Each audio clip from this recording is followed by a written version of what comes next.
Chapter 5. Within a short walk of Longbourn lived a family with whom the Bennets were particularly intimate. Sir William Lucas had been formerly in trade in Meryton, where he had made a tolerable fortune, and risen to the honour of knighthood by an address to the king during his mayoralty. The distinction had perhaps been felt too strongly. It had given him a disgust to his business and to his residence in a small market town, and, quitting them both, he had removed with his family to a house about a mile from Meryton, denominated from that period Lucas Lodge, where he could think with pleasure of his own importance, and, unshackled by business, occupy himself solely in being civil to all the world. For, though elated by his rank, it did not render him supercilious. On the contrary, he was all attention to everybody. By nature inoffensive, friendly, and obliging, his presentation at St. James's had made him courteous. Lady Lucas was a very good kind of woman, not too clever to be a valuable neighbour to Mrs. Bennet. They had several children. The eldest of them, a sensible, intelligent young woman, about 27, was Elizabeth's intimate friend. That the Miss Lucases and the Miss Bennets should meet to talk over a ball was absolutely necessary, and the morning after the assembly brought the former to Longbourn to hear and to communicate. "You began the evening well, Charlotte," said Mrs. Bennet with civil self-command to Miss Lucas. "You were Mr. Bingley's first choice." "Yes, but he seemed to like his second better." Oh. You mean Jane, I suppose, because he danced with her twice." "To be sure, that did seem as if he admired her. Indeed, I rather believe he did. I heard something about it, but I hardly know what something about Mr. Robinson." "Perhaps you mean what I overheard between him and Mr. Robinson. Did not I mention it to you?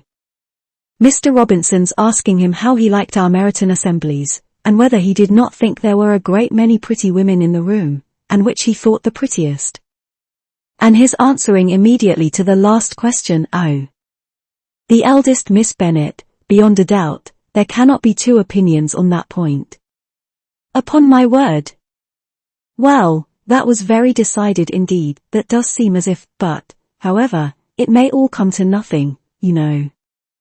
"My overhearings were more to the purpose than yours, Eliza," said Charlotte. "Mr. Darcy is not so well worth listening to as his friend, is he, poor Eliza, to be only just tolerable? I beg you would not put it into Liz's head to be vexed by his ill treatment, for he is such a disagreeable man that it would be quite a misfortune to be liked by him. Mrs. Long told me last night that he sat close to her for half an hour without once opening his lips." "Are you quite sure? Is not there a little mistake?" said Jane. "I certainly saw Mr. Darcy speaking to her." "Aye, because she asked him at last how he liked Netherfield, and he could not help answering her, but she said he seemed very angry at being spoke to." "Miss Bingley told me," said Jane, "that he never speaks much unless among his intimate acquaintance.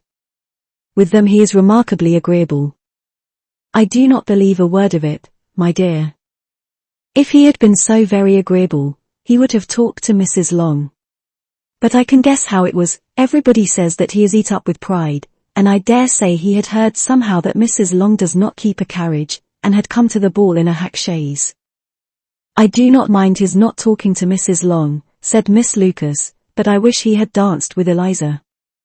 "Another time, Lizzie," said her mother, "I would not dance with him, if I were you. I believe, I may safely promise you never to dance with him."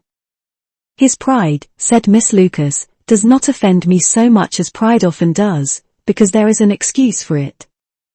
One cannot wonder that so very fine a young man, with family, fortune, everything in his favour, should think highly of himself. If I may so express it, he has a right to be proud." "That is very true," replied Elizabeth, "and I could easily forgive his pride, if he had not mortified mine." "Pride," observed Mary, who piqued herself upon the solidity of her reflections, "is a very common failing, I believe. By all that I have ever read, I am convinced that it is very common indeed, that human nature is particularly prone to it, and that there are very few of us who do not cherish a feeling of self-complacency on the score of some quality or other, real or imaginary. Vanity and pride are different things, though the words are often used synonymously. A person may be proud without being vain. Pride relates more to our opinion of ourselves, vanity to what we would have others think of us. If I were as rich as Mr. Darcy, cried a young Lucas, who came with his sisters, I should not care how proud I was.